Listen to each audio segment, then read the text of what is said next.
The number of people killed by police in the United States each year dwarfs comparable figures in the United Kingdom and right across Europe. This is not merely a statistical anomaly or a reflection of crime rates. It is a window into how societies value human life, how they structure state power, and how they hold agents of that power accountable. In 2025 alone, more than 1,100 people were killed by police in the United States, with some counts exceeding 1,300. In contrast, police killings in the UK typically remain in the single digits annually, and many European countries record 0 fatal police shootings in some years. These stark differences are not accidental. They are the result of profoundly different philosophies of policing, training, regimes, gun culture, and systems of accountability. At the most basic level, American policing is defined by the routine presence of firearms. In the United States, approximately 95% of police killings involve gunfire. Police are trained to see lethal force not as an absolute last resort, but as a standard tool available in moments of perceived threat. This expansive definition of threat explains why roughly 2/3 of those killed by police in 2025 were involved in situations such as traffic stops, mental health crises, or other encounters where they were not alleged to be armed with a gun. At least 89 of the people killed were unarmed. In the United Kingdom, the contrast could not be sharper. Most British police officers do not carry guns at all. Armed officers do exist, but they are deployed sparingly under strict rules, and typically only in response to specific intelligence suggesting a firearms threat. This institutional choice matters. When officers are not armed, they must rely on communication, time, distance, and de-escalation. The result is not chaos, as American gun rights rhetoric often predicts, but dramatically fewer deaths. Across much of Europe, similar models prevail. Firearms are restricted, use of force policies are narrow, and killing a civilian is treated as an extraordinary failure rather than an occupational hazard. The disparity raises a fundamental question. Why does the United States tolerate levels of police violence that would be politically and morally unacceptable in other wealthy democracies?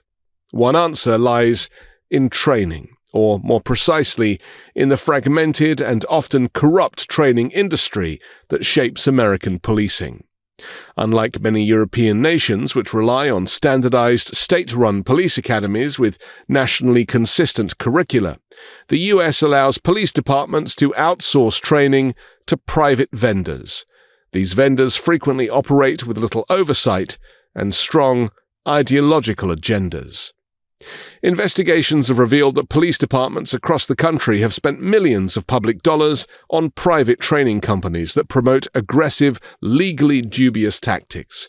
Some of these programs emphasize worst-case scenarios, teaching officers to view routine encounters as potentially lethal ambushes. This mindset encourages preemptive violence and reinforces the idea that hesitation is dangerous, even when evidence suggests the opposite.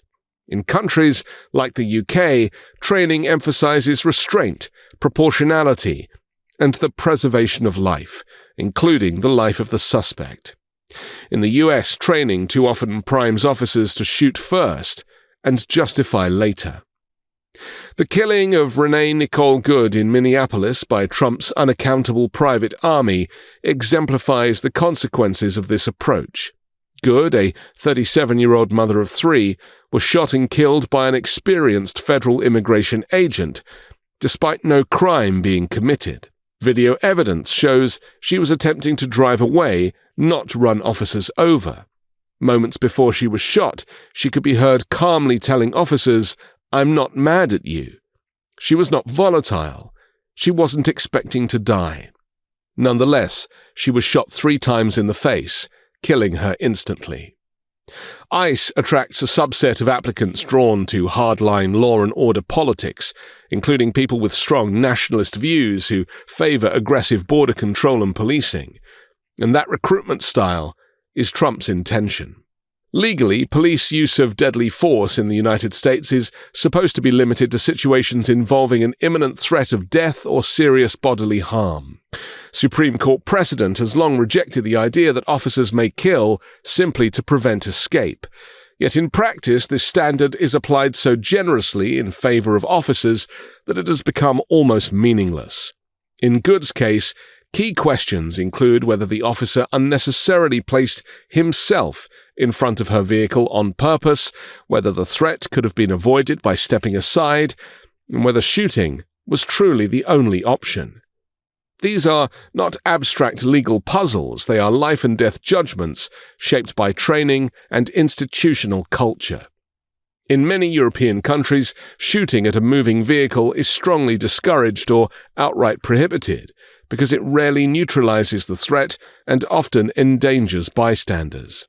Officers are trained to move out of the vehicle's path rather than escalate to lethal force. In the United States, despite similar guidance existing on paper, officers continue to fire at drivers with alarming frequency. The result is predictable: unnecessary deaths followed by legal immunity.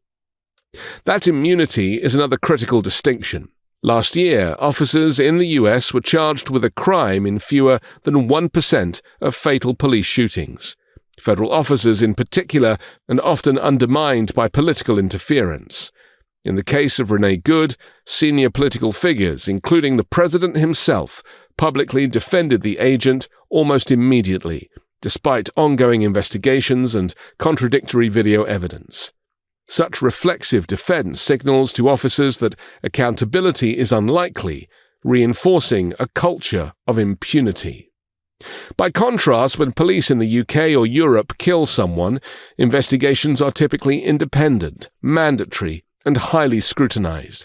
Officers may be suspended, prosecuted, or barred from service.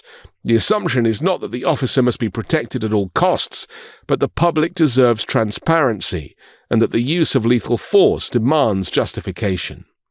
Ultimately, the comparison between the United States and civilized nations is not about crime rates or officer safety alone. It is about values. In countries where police killings are rare, the state treats human life, even the life of a suspect, as inherently valuable. In the United States, the sheer scale of police violence suggests a different calculus, one in which state authority is prioritized over human survival, and fear overrides restraint.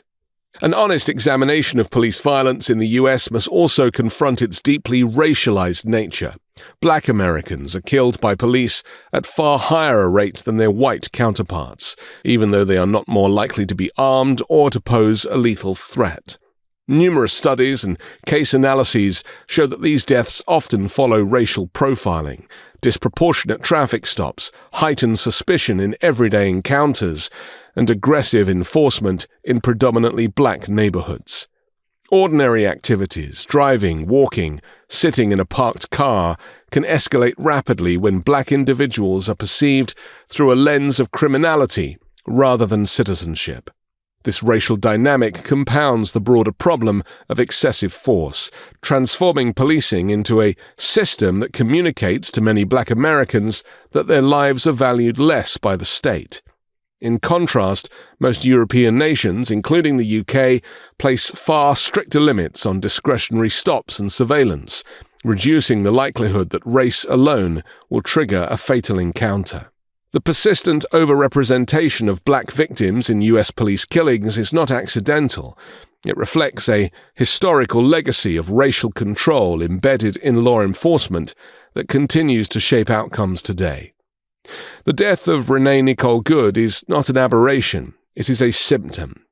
Until the United States confronts its permissive gun culture, its unregulated police training industry, and its near-total lack of accountability for officers who kill, the numbers will remain grotesquely high. Other nations have shown that policing without routine killing is not only possible, but normal. The question is whether the United States is willing to learn, or whether it will continue to accept mass police violence as the price of doing business. I'm Anthony Davis. You can find me on the 5 Minute News YouTube channel and podcast, On Wednesdays, co-hosting Uncovered, and on Sunday, on The Weekend Show with MeidasTouch. Love this video? Support independent media and unlock exclusive content, ad-free videos, and custom emojis by becoming a paid member of our YouTube channel today. You can also gift memberships to others. Let's keep growing together.